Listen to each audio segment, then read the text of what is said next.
बिस्मिल्लाहिर्रहमानिर्रहीम। आज का टॉपिक है फाइलम पोरीफेरा। फाइलम पोरीफेरा की अगर हम बात करें तो फाइलम पोरीफेरा जो है इसको द मोस्ट प्रिमिटिव एनिमल्स को भी हम इसको कहते हैं कि इस फाइलम के अंदर सबसे पुराने जो एनिमल्स हैं वो पाए जाते हैं। यानी जो एनिमल्स जब लाइफ का कह लें स्टार्ट हुआ इस अर्थ पर, तो जो एनिमल सबसे पहले बने थे वो फाइलम पोरीफेरा के मेंबर्स थे। हम इसके नाम की जो है ओरिजिन देखते हैं कि पोरीफेरा का मतलब यहाँ पर क्या है। तो पोरीफेरा जो वर्ड है ये लैटिन वर्ड से ओरिजिनेट हुआ है। जिस तरह बायोलॉजी जो वर्ड है ये ग्रीक वर्ड से ओरिजिनेट हुआ था, बायोस और लोगोस। इसी तरह जो पोरीफेरा वर्ड है ये लातीनी ज़ुबान का लफ्ज़ है, जिसमें पोरी वर्ड निकला है पोरस से, और पोरस का मतलब होता है इंग्लिश में पोर, मीन सुराख। और फिरा जो वर्ड है या फिरा वर्ड का मतलब है टू बेयर, मतलब पाया जाना। यानी अगर हम इस पूरे का मतलब लें वर्ड का तो इससे पता चलेगा कि पोर बेरिंग एनिमल्स, यानी ऐसे एनिमल्स जिनके जिस्म के अंदर बहुत ज़्यादा सुराख मौजूद होते हैं। तो पोर बेरिंग एनिमल्स को जो है वो हम कॉमनली क्या नाम देते हैं, स्पॉन्जिस। तो इनका कॉमन नेम जो है वो स्पॉन्जिस है। यानी ऐसे एनिमल्स जिनकी बॉडी में बहुत ज़्यादा पोर्स मौजूद होते हैं, हम उनको स्पॉन्जिस के नाम से जानते हैं। उसके बाद इसका हैबिटेट जो है ये कहाँ पर रहता है, तो ये जो फाइलम पोरीफेरा को हम पोरीफेरन्स भी समटाइम कहते हैं। पोरीफेरन्स वर्ड आ जाए उसका मतलब भी स्पॉन्जिस ही होगा। तो इनका जो हैबिटेट है ये तमाम के तमाम मेंबर एक्वेटिक हैं, मीन ये पानी में ही हमें मिलेंगे। ये खुश्की वाले इन्वायरमेंट में बिल्कुल भी नहीं मिलेंगे, टेरेस्ट्रियल इन्वायरमेंट के अंदर बिल्कुल नहीं पाए जाते। तमाम के तमाम पानी में ही रहते हैं, ऑल आर एक्वेटिक। अब पानी जो है वो दो तरह का है, एक फ्रेश वाटर है और दूसरा मैरीन है। फ्रेश वाटर के अंदर यानी कैनाल या रिवर वगैरह का जो वाटर है उसके अंदर इनकी कितनी स्पीशीज़ मौजूद हैं, 150 स्पीशीज़। ठीक है जी, टोटल 150 जो स्पीशीज़ हैं स्पॉन्जिस की वो फ्रेश वाटर में रहती हैं। उसके बाद मैरीन वाटर के अंदर टोटल जो स्पीशीज़ हैं इनकी वो हैं 4850, मतलब 4850 स्पीशीज़ जो है इनकी मैरीन है। मतलब मैरीन के अंदर ये ज़्यादातर रहते हैं, ज़्यादातर इनके मेंबर जो हैं वो मैरीन के अंदर पाए जाते हैं। तो टोटल अगर हम करें तो टोटल तकरीबन 5000 स्पीशीज़ बन जाती हैं इनकी। तो 5000 टोटल स्पीशीज़ हैं, जिसमें से 150 फ्रेश वाटर में रहती हैं और 4850 जो हैं यानी 4850 जो है मैरीन वाटर के अंदर रहती हैं। तो MCQs के लिए इंपॉर्टेंट चीज़ें हैं। उसके बाद इनके बात करते हैं जनरल करैक्टर्स की, कि इनके जो हैं जनरल करैक्टर तमाम के तमाम स्पीशीज़ में कुछ चीज़ें कॉमन हैं और वो कौन सी हैं। यानी कि स्पॉन्जिस की तमाम स्पीशीज़ में कुछ चीज़ें कॉमन हैं, वो हम कॉमन चीज़ों को जनरल करैक्टर्स के नाम से हम यहाँ पे डिस्कस करते हैं। तो जितने भी स्पॉन्जिस हैं उनके जिस्म के अंदर बहुत ज़्यादा सेल्स होते हैं, मैनी सेल्स, मीन इनकी बॉडी में बहुत ज़्यादा सेल्स होते हैं। बच्चों आमतौर पर आपने यही पढ़ा हुआ है कि सेल्स, एक जैसे सेल्स जब मिलते हैं तो वो टिशू ऑर्गेनाइज करते हैं। बट इनके अंदर वो जो सेल्स हैं वो हैं तो इकट्ठे, लेकिन वो टिशू नहीं बना रहे, वो अपना अपना काम कर रहे हैं। तो मतलब फिर इनके अंदर no tissue level organisation. Cells तो बहुत सारे हैं, मल्टी सेलुलर हैं, बट सेल्स ने मिलकर टिशू वगैरह नहीं बनाया। अगर टिशू नहीं बना तो फिर ऑर्गन भी नहीं बना होगा, नो ऑर्गन। इसके अलावा स्पॉन्जिस के अंदर यानी फाइलम पोरीफेरा के अंदर ये इसका यूनिक फीचर ये भी है कि ये लेग सिमिट्री, मतलब इनके अंदर कोई भी सिमिट्री मौजूद नहीं है। यानी सिमिट्री मीन कुछ एनिमल्स में रेडियल सिमिट्री होती है, कुछ में जो है बाइलेटरल सिमिट्री होती है, जिनमें उनकी बॉडी को दो हाफ्स में डिवाइड कर सकते हैं। तो इनके अंदर कोई भी सिमिट्री नहीं है, इनकी शेप नहीं है प्रॉपर। इनके साइज़ की बात करें तो स्पॉन्जिस का जो साइज़ है, अगर हम इनके साइज़ की तरफ आएँ तो इनके साइज़ में हम बात करते हैं इनकी विड्थ की और हाइट की। तो स्पॉन्जिस जो हैं ज़्यादातर स्पॉन्जी एवरेज, ये बच्चों एवरेज साइज़ है। तो ज़्यादातर स्पॉन्जिस के अंदर जो उनकी विड्थ है वो फ्यू मिलीमीटर यानी बहुत कम चौड़े होते हैं, लेकिन लंबाई जो है इनकी ज़्यादा होती है। लंबाई जो है इनकी तकरीबन ज़्यादा से ज़्यादा कितनी देखी गई है, 1 मीटर टाल देखे गए हैं। उसके बाद जो है एक इसी हवाले से एक इंटरेस्टिंग इन्फॉर्मेशन भी है, जो एस जुबानाई जो है, एस जुबानाई जो स्पॉन्ज है, ये साइंटिफिक नेम है स्पॉन्ज का। ये कहाँ पर पाया जाता है, ये अंटार्कटिका जो इलाका है वहाँ पर ये मौजूद है। और ये बैरल लाइक्स, इसकी बैरल की तरह की शेप है और इसकी हाइट कितनी है, मोर देन 1 मीटर। ये मतलब MCQ के लिए आपने याद रखना है कि सबसे बड़ा स्पॉन्ज कौन सा है, ये एस जुबानाई सबसे बड़ा स्पॉन्ज है जो कि अंटार्कटिका में पाया जाता है। उसके बाद इनके अंदर रेस्पिरेटरी सिस्टम कोई नहीं है, जिस तरह हमारे अंदर ह्यूमंस के अंदर प्रॉपर रेस्पिरेटरी सिस्टम मौजूद है गैस के एक्सचेंज के लिए। तो ये गैसेस का एक्सचेंज डायरेक्ट डिफ्यूजन के थ्रू वाटर के साथ डायरेक्ट कर रहे होते हैं, इनकी बॉडी सरफेस से डायरेक्ट हो रहा है, इसलिए इनके अंदर प्रॉपर रेस्पिरेटरी सिस्टम नहीं है। उसके बाद इनके अंदर कोई सर्कुलेटरी सिस्टम नहीं। सर्कुलेटरी सिस्टम का बेसिक फंक्शन जो है वो चीज़ों को ट्रांसपोर्ट करना है बॉडी में। तो इनकी बॉडी है ही सिंपल, इसलिए डायरेक्ट वाटर से ही सर्कुलेट चीज़ें डिफ्यूजन के प्रोसेस के थ्रू हो जाती हैं, इसलिए इनके अंदर प्रॉपर सर्कुलेटरी सिस्टम भी मौजूद नहीं है। उसके बाद इनके अंदर नर्वस सिस्टम भी, क्योंकि स्टार्ट में अभी एनिमल्स का स्टार्ट है, तो स्टार्टिंग में सारी चीज़ें नहीं बन गई एनिमल्स में, वक्त गुजरने के साथ साथ एनिमल्स ने चीज़ों को मॉडिफाई किया है, इसलिए ये स्टार्टिंग के एनिमल है, इनके अंदर प्रॉपर नर्वस सिस्टम भी मौजूद नहीं है। इनके अंदर कोई proper nervous system, there is no definite nervous system, मतलब कोई भी वाज़िया तौर पर नर्वस सिस्टम इनमें नहीं देखा गया। मतलब थोड़ा बहुत आगाज़ है था, कुछ सेल्स न्यूरॉन की तरह एक्ट कर रहे थे। उसके बाद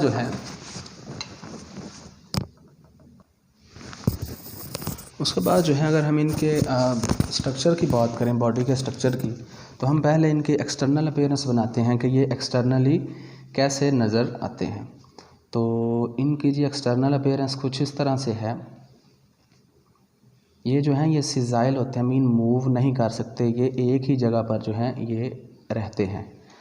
और इनकी बॉडी के अंदर बहुत छोटे छोटे जो हैं, अभी हमने बात की पोर्स होंगे इनकी बॉडी के अंदर, बहुत ज़्यादा पोर्स हैं, पोरस बॉडी है, ये पोर्स बना रहा हूँ इनकी बॉडी में, और एक इनकी बॉडी में बड़ा पोर भी है। अब ये जो इनकी बॉडी में छोटे छोटे पोर्स हैं, इन पोर्स को हम नाम देते हैं ओस्टिया। ओस्टिया, ओस्टियम जो है वो सिंगुलर है, एक पोर के लिए बात होगी तो वो ओस्टियम कहलाएगा, और ओस्टिया जो है उसका प्लूरल है। और ये जो एक बड़ा पोर हमें नज़र आ रहा है, इसको हम नाम देते हैं ओस्कुलम। तो ओस्कुलम और ओस्टिया जो है ये शॉर्ट क्वेश्चन भी पूछे जाते हैं, यानी ओस्टिया ऐसे पोर्स हैं जो साइज़ में स्मॉल हैं, और इनके थ्रू जो वाटर है वो इन्वायरमेंट में से इनकी बॉडी में एंटर होता है, देन वो पूरी बॉडी में सर्कुलेट करता है, और फिर जो है इस बड़े सुराख के ज़रिए यानी ओस्कुलम के थ्रू जो है वाटर इनकी बॉडी से बाहर चला जाता है। तो ओस्कुलम जो है ये वाटर इससे बाहर जा रहा होता है, और ओस्टिया से जो है वाटर इनकी बॉडी में एंटर होता है। अब अगर हम इसके इंटरनल स्ट्रक्चर को देखें कि ये अंदर से कैसा है, तो इसके अंदर से देखने के लिए इसका इंटरनल स्ट्रक्चर थोड़ा हम आसान करके कोशिश करते हैं ड्रा करने की।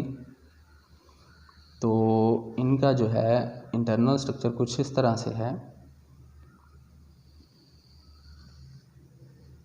ये जो है इनकी बॉडी के अंदर दो वॉल्स होती हैं सेल्स की, और वो ऑर्गेनिज्म जिनमें सेल्स की डबल लेयर पाई जाती है हम उनको डिप्लोब्लास्टिक एनिमल्स कहते हैं। ये जो हैं ये डिप्लोब्लास्टिक एनिमल्स हैं, मीन इनमें सेल्स की दो लेयर्स मौजूद होती हैं। अब जो है इनके अंदर अगर हम सेल्स की दो लेयर देखें तो देखते हैं कौन कौन सी हैं।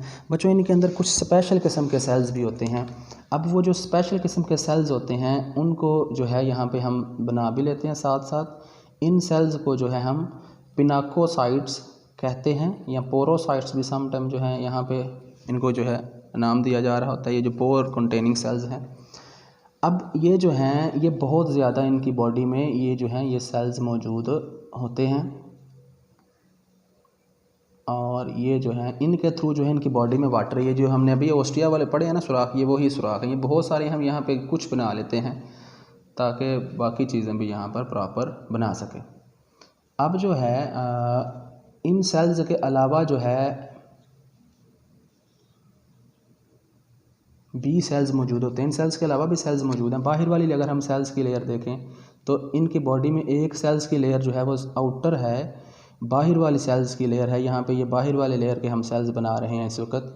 ये जो बाहर वाली लेयर के सेल्स हैं इनको हम नाम देते हैं पिनाकोसाइट्स, या इस लेयर को हम नाम देते हैं पिनाकोडर्म। तो उन्हीं पिनाकोसाइट्स में से कुछ जो सेल्स हैं वो पोरोसाइट के तौर पर, मीन वो सुराखदार जो सेल्स अभी नज़र आ रहे हैं उसके तौर पर भी एक्ट कर रहे हैं। तो ये जो ब्लू कलर की सेल्स की हमें लेयर नज़र आ रही है, हम इस लेयर को पिनाकोडर्म कहते हैं। पिनाकोडर्म, डर्म मीन लेयर, स्किन लेयर जो है इनके। अब इस पिनाकोडर्म के अंदर क्या मौजूद है, अभी अभी हमने बात की कि जितने भी इसके सेल्स होते हैं हम उनको पिनाकोसाइट्स का नाम देते हैं। तो ये सारी लेयर जो है ये ब्लू कलर वाली ये पिनाकोडर्म है, और इसके जो सेल्स हैं वो पिनाकोसाइट्स हैं। उसके बाद एक लेयर इंटरनल भी है, और इनके जो इंटरनल लेयर है, हम इंटरनल लेयर को भी यहाँ पे ड्रा कर लेते हैं।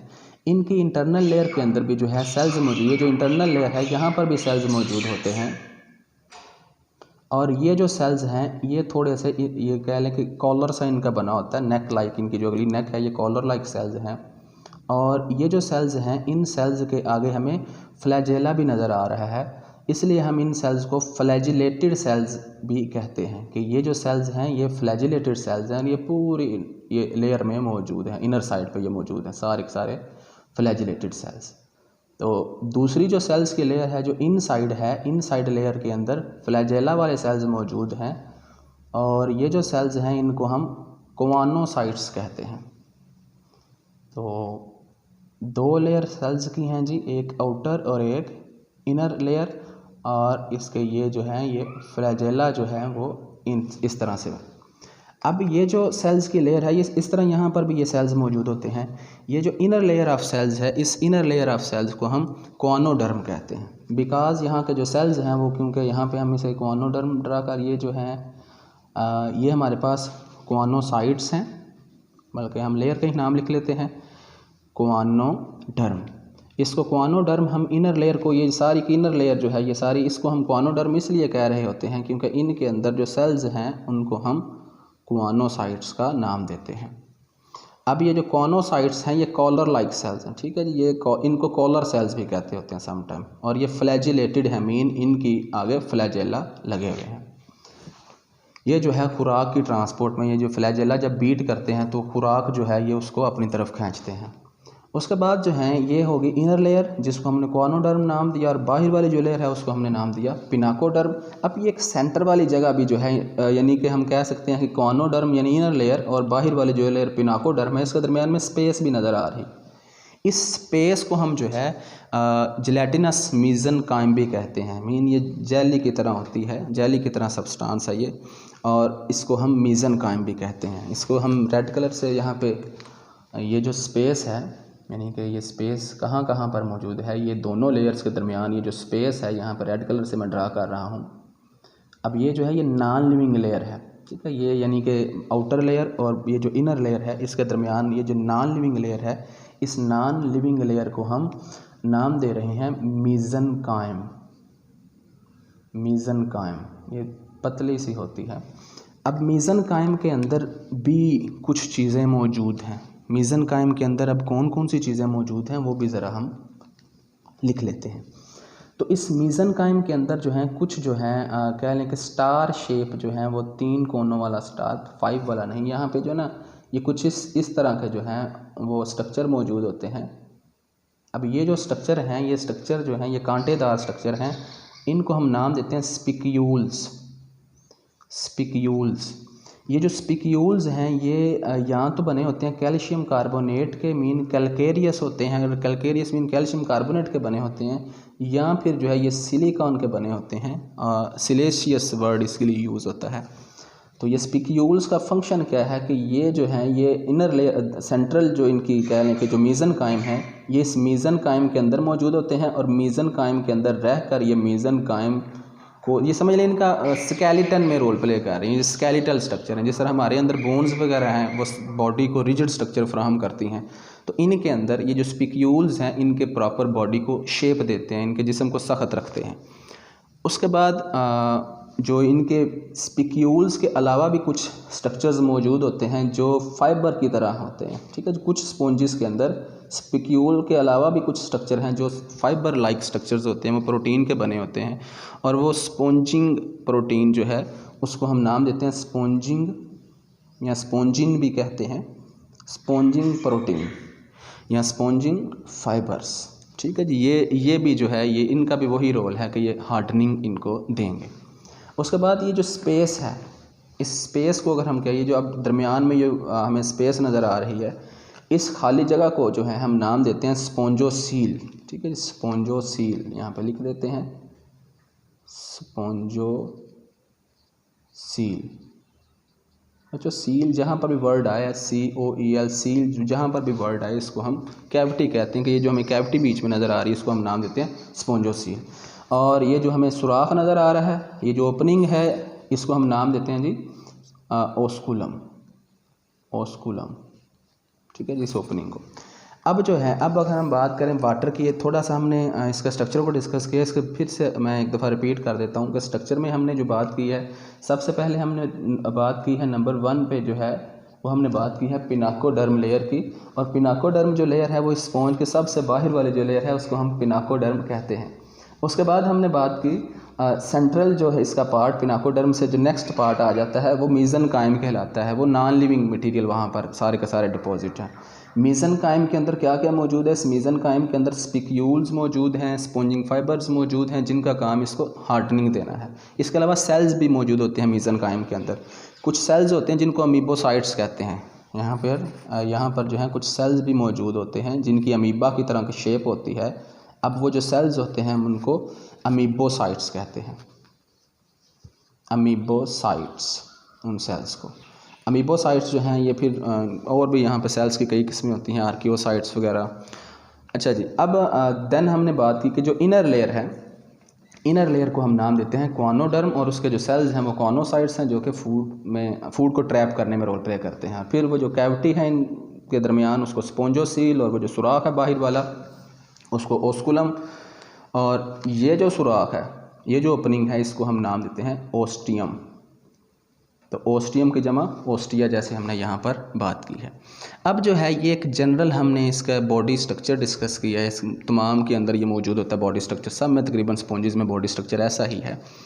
अब जो है इनकी लोकोमोशन की भी हमने बात कर ली बच्चों। लोकोमोशन जो है स्पॉन्जेस जो हैं, अगर हम इनकी लोकोमोशन की बात करें तो स्पॉन्जेस जो हैं ये जितने भी अडल्ट स्पॉन्जेस होते हैं, अडल्ट स्पॉन्जेस सारे के सारे जो हैं वो सिजाइल होते हैं, मीन मूव नहीं कर सकते, वो सबस्ट्रेट के साथ ही रहते हैं, अटैच, स्टेशनरी होते हैं, अपनी जगह पर ही रहते हैं। अडल्ट सिजाइल होते हैं जिनके, और जो इनके लार्वे होते हैं या जो लार्वा इनका होता है कि जब ये मतलब इनके छोटे बच्चे जब ये पैदा होते हैं उनको लार्वा कहते हैं। इनके जो लार्वा होते हैं वो मोटाइल होते हैं, मीन वो मूव करते हैं। ये आपने याद रखना है कि अडल्ट जितने भी हैं, जितने भी स्पॉन्ज अडल्ट हैं वो सिजाइल हैं, जबकि लार्वल स्टेज जो इनकी होती है जब ये छोटे होते हैं ये मोटाइल होते हैं, ये मूव करते हैं। उसके बाद जो हैं, अगर हम इनकी न्यूट्रिशन की बात करें कि ये खुराक इनकी क्या है, तो इनकी न्यूट्रिशन के अंदर बच्चों, इनकी जो, अगर हम न्यूट्रिशन में इनकी फ़ूड की बात करें तो न्यूट्रिशन जो है, इनकी फ़ूड की बात करें तो इनकी फ़ूड के अंदर कौन कौन सी चीज़ें मौजूद हैं? ये 3 तरह की जी चीज़ें खाते हैं ये। नंबर 1 जो हैं ये फाइटोप्लैंक्टन्स खाते हैं। फाइटोप्लैंक्टन्स हम ऐसे ऑर्गेनिजम्स को कहते हैं। फाइटोप्लैंक्टन्स एक्चुअली ये माइक्रोस्कोपिक ऑर्गेनिजम्स होते हैं, प्लांट की तरह के होते हैं ये, ठीक है जी, क्योंकि फोटोसिंथेसिस करते हैं, नज़र नहीं आते, बहुत छोटे होते हैं और स्विम करते हैं वाटर के अंदर, तो ये उनको खाते हैं। और दूसरे नंबर पर जो हैं ये कुछ एनिमल्स की तरह भी जो हैं वो कुछ माइक्रोस्कोपिक ऑर्गेनिज्म होते हैं, ये उनको भी खाते हैं। और जो वो एनिमल, वो माइक्रोस्कोपिक ऑर्गेनिजम्स जो एनिमल्स की तरह के होते हैं उनको ज़ूप्लैंक्टन्स कहते हैं। तो ज़ूप्लैंक्टन्स को भी खाते हैं। इसके अलावा जो तीसरी चीज़ है इनकी खुराक में वो है डिट्राइटल ऑर्गेनिक मैटर भी ये खाते हैं। ये डिट्राइटल ऑर्गेनिक मैटर भी खाते हैं।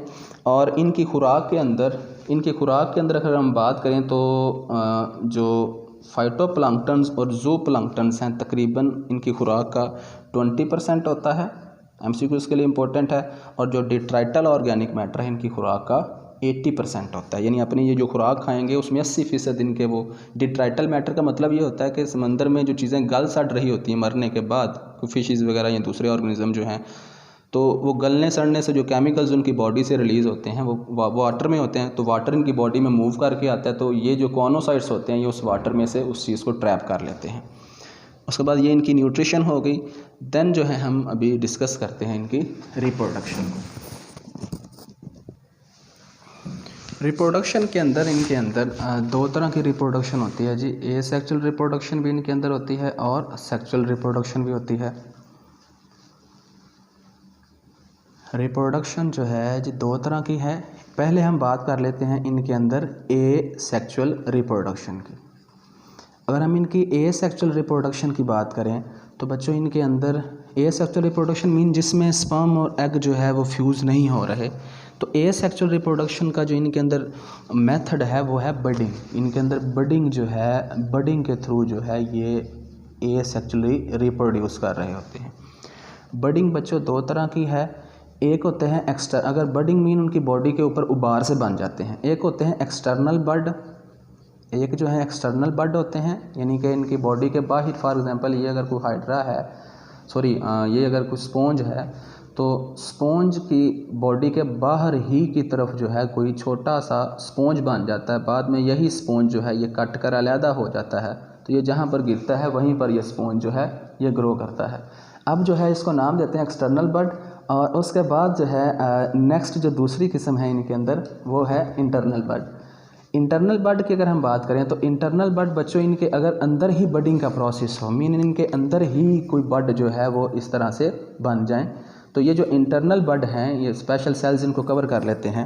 ये जो इंटरनल बड्स होते हैं, इंटरनल बड्स को एक स्पेशल नाम देते हैं गैम्यूल्स। तो ये भी इम्पोर्टेंट शॉर्ट क्वेश्चन है कि गैम्यूल्स का पूछा जाता है। गैम्यूल्स क्या है? तो गैम्यूल्स जो हैं ये इंटरनल बड जो हैं फाइलम पोरीफेरा के अंदर या स्पॉन्जिस के अंदर जो बनते हैं उनको हम गैम्यूल्स कहते हैं। बाद में ये गैम्यूल बॉडी से बाहर आ जाते हैं और फिर ये ग्रो करके नया स्पॉन्ज बना देते हैं। दूसरी जो रिप्रोडक्शन की टाइप है वो है सेक्सुअल रिप्रोडक्शन। अगर हम सेक्सुअल रिप्रोडक्शन की बात करें तो हमें पता है कि सेक्सुअल रिप्रोडक्शन एक ऐसी रिप्रोडक्शन है जिसमें स्पर्म और एग जो है वो फ्यूज़ करते हैं। तो सेक्सुअल रिप्रोडक्शन के लिए जो है स्पॉन्जेस दो तरह के होते हैं जी। कुछ स्पॉन्जेस ऐसे हैं जो हर्मेफ्रोडाइट्स होते हैं। अब ये भी एक इम्पोर्टेंट शॉर्ट क्वेश्चन है जी, हर्मेफ्रोडाइट्स क्या होते हैं? तो हर्मेफ्रोडाइट्स ये ऐसे ऑर्गेनिजम्स होते हैं या ऐसे एनिमल्स हैं जिनकी बॉडी के अंदर, यानी एक ही एनिमल की बॉडी के अंदर दोनों तरह के अगर सेक्सेस मौजूद हों, मतलब मेल और फीमेल दोनों एक ऑर्गन्स जो हैं वो एक ही एनिमल की बॉडी में बने, वो एक ही एनिमल की बॉडी में मौजूद हों, तो हम उनको हर्मेफ्रोडाइट्स कहते हैं। ह्यूमंस के अंदर अगर हम देखें तो हमें पता है जी मेल अलहदा है, फीमेल अलहदा है। तो लेकिन स्पॉन्जिस की कुछ स्पीशीज़ ऐसी हैं जिसमें एक ही स्पॉन्ज के अंदर मेल सेक्स सेल्स भी मौजूद होते हैं और फीमेल सेक्स सेल्स भी मौजूद होते हैं। मीन दोनों तरह के रिप्रोडक्टिव सेल्स एक ही ऑर्गेनिज्म के अंदर मौजूद होते हैं, तो हम उस केस में इनको हर्मेफ्रोडाइट्स कहते हैं। मीन ये ऐसे ऑर्गेनिज्म हैं जो बोथ सेक्सेस रखते हैं। हर्मेफ्रोडाइट्स के अलावा जो है यहाँ पे अगर हम हर्मेफ्रोडाइट को डिस्कस करें तो इनके कुछ मेंबर ऐसे होते हैं जिनको हम प्रोटेंडरस कहते हैं। अब ये जो प्रोटेंडरस है ये क्या चीज़ है? प्रो मीन पहले, ठीक है जी, एंड्रस का मतलब मेल। जहाँ पर भी वर्ड एंड्रस, जैसे अंड्रोशियम जो है वो किसी फूल के मेल पार्ट को नाम देते होते हैं। तो प्रो मीन पहले, यानी अगर कोई स्पॉन्ज ज़िंदगी के पहले हिस्से में मेल है, मीन उसकी बॉडी के अंदर मेल सेल्स बन रहे हैं, तो हम उसको नाम देते हैं प्रोटेंडरस। और ज़िंदगी का जो उसका दूसरा हिस्सा होता है उसमें मेल सेल नहीं बनते, उसमें फीमेल सेल बनने स्टार्ट हो जाते हैं, ठीक है जी। तो अगर किसी स्पॉन्ज की बॉडी के अंदर ज़िंदगी के पहले हिस्से में फीमेल सेल बन रहे हैं तो हम उसको प्रोटोगाइनस कहते हैं, ठीक है जी। लेकिन अगर मेल बने तो प्रोटेंडरस। तो प्रोटेंडरस में क्या होता है जी? Male sex cells develop first, यानी मेल सेक्स सेल्स, जो मेल के अंदर सेक्स सेल्स होते हैं वो उसकी ज़िंदगी में पहले बनते हैं, डेवलप फर्स्ट। उसके बाद जो हैं कुछ स्पॉन्जेस ऐसे होते हैं, तमाम के तमाम स्पॉन्जेस हर्मेफ्रोडाइट्स नहीं होते। कुछ स्पॉन्जेस ऐसे होते हैं जो कि जिनके अंदर सेपरेट सेक्सेस होते हैं, मीन उनमें मेल और फीमेल अलहदा अलहदा पाए जाते हैं। उसके बाद जो हैं जैसे हम यहाँ पे एग्जांपल डिस्कस कर, ये हम देखते हैं कि इनके अंदर जो है सेक्सुअल रिप्रोडक्शन में किस तरह से ये स्पॉन्जेस हिस्सा ले रहे हैं। ये जी एक स्पॉन्ज यहाँ पे बना लेते हैं। ये फ़र्ज़ करें आप ये कोई भी एक स्पॉन्ज है जो जिसको हम मेल कंसीडर कर लेते हैं, और ये कोई दूसरा स्पॉन्ज है जिसको हम फीमेल कंसीडर कर लेते हैं। अब उसको ज़रा उनकी बॉडी को हम दूसरी तरह बना लेते हैं, क्योंकि हमने पढ़ना है कि उसकी बॉडी के अंदर कैसे सेल्स जो हैं वो मूव करेंगे। और अब जो है इस स्पॉन्ज के अंदर से वो जो मीज़नकाइम लेयर थी, मीज़नकाइम लेयर के अंदर से कुछ जो सेल्स हैं वो किस में चेंज हो जाते हैं? स्पर्म्स के अंदर। अब वो जो स्पर्म हैं वो इसके ओस्कुलम के थ्रू निकलेंगे और वाटर के थ्रू वो कह लें स्विम करते हुए जो है वो आ जाएंगे इनके पोरोसाइट्स में। यहाँ पे जब पोरोसाइट में आएंगे तो पोरोसाइट्स में से होते हुए ये कहाँ पर आ जाएंगे, ये आ जाएंगे सेंटर वाली लेयर के अंदर। अब ये जो सेंटर वाली लेयर थी जिसको हमने मीज़ेनकाइम दिया था नाम, इस मीज़ेनकाइम के अंदर ऑलरेडी जो है इस स्पॉन्ज के कुछ एग पड़े होते हैं। ये जी एग पड़ा हुआ है। अब जब ये स्पर्म और एग मिल जाएंगे तो इनके मिलने से जो न्यू सेल बनेगा वो होगा ज़ाइगोट, और ज़ाइगोट डिवाइड करेगा, डिवाइड करके ज़ाइगोट से जो है जो नेक्स्ट स्टेज बनेगी उसको हम नाम देते हैं ब्लास्ट्यूला। ब्लास्ट्यूला। अब ये जो ब्लास्ट्यूला है इसमें चेंजेस आती रहेंगी और ये जो है ये कह लें ये छोटा सा ऑर्गेनिज़म जो है ये उसमें चेंज हो गया है, लार्वा में चेंज हो गया है। और ये जो ऑर्गेनिज़म है ये फिर क्या होगा, ये उसी पोरोसाइट के थ्रू इनकी बॉडी से बाहर जो है वो चला जाएगा। जब ये इनकी बॉडी से बाहर जाएगा तो बाहर जाकर जहाँ पर भी ये स्विम करता हो बाहर जा रहा है, इसलिए हम कहते हैं ये मोटाइल होते हैं। जहाँ पर जाकर ये लार्वा गिरेगा वहाँ पर अब ये किस में कन्वर्ट हो जाएगा, ये एक न्यू स्पॉन्ज में कन्वर्ट हो जाएगा, ये न्यू स्पॉन्ज बना देगा। तो देखें इसमें क्या हुआ कि इसमें दो ऑर्गेनिजम्स हिस्सा ले रहे हैं रिप्रोडक्शन के अंदर। तो ये सेक्सुअल रिप्रोडक्शन जिसमें स्पर्म और एग जो है वो फ्यूज़ कर रहे हैं। तो ये जो है रिप्रोडक्शन दोनों तरह की है जी, सेक्सुअल भी और एसेक्सुअल भी इनके अंदर। बिस्मिल्लाहिर्रहमानिर्रहीम।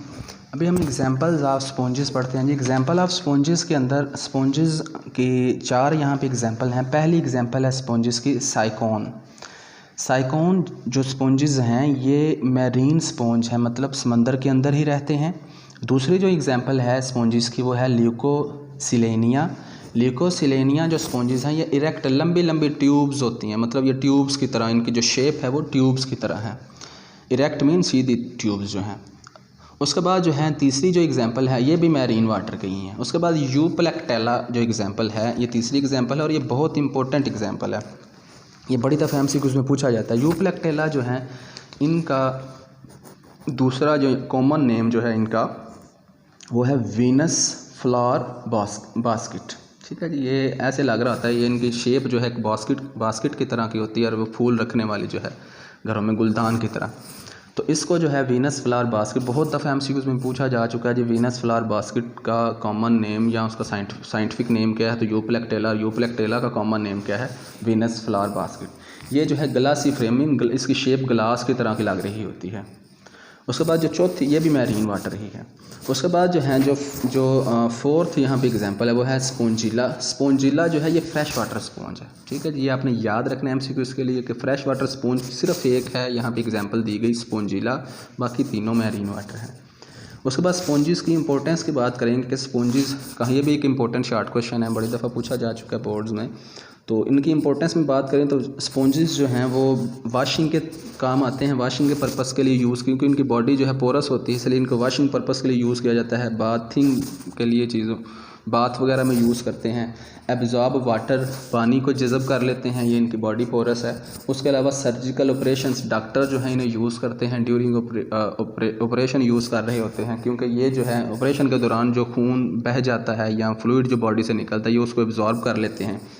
उसके बाद साउंड एब्जॉर्प्शन के लिए भी यूज़ किए जाते हैं। ये इसके इंपॉर्टेंस में पॉइंट्स हैं। उसके बाद बेस्ट कमर्शियल, ये भी इंपॉर्टेंस में ही पॉइंट है, ये वाला बेस्ट कमर्शियल स्पॉन्ज जो है, यानी कह लें कमर्शियली जो है सनती पैमाने पर सबसे अच्छा स्पॉन्ज जो ज़्यादातर यूज़ किया जाता है वो कौन सा है, तो वो हमें मिलता है जी मेडिटरेनियन सी से जो स्पॉन्ज हमें मिलते हैं। मेडिटरेनियन सी ये बहिरा रूम को कहा जाता है, ये एशिया, अफ्रीका, यूरोप के दरमियान जो समंदर है बहिरा रूम, ये उसको कहा जाता है। और बहिरा रूम के गर्म पानियों के अंदर हमें जो दुनिया का सबसे अच्छा स्पॉन्ज है वो मिलता है कमर्शियली, जिसको हम यूज़ करते हैं। और ये जो है ये भी इम्पोर्टेंट शॉर्ट क्वेश्चन है।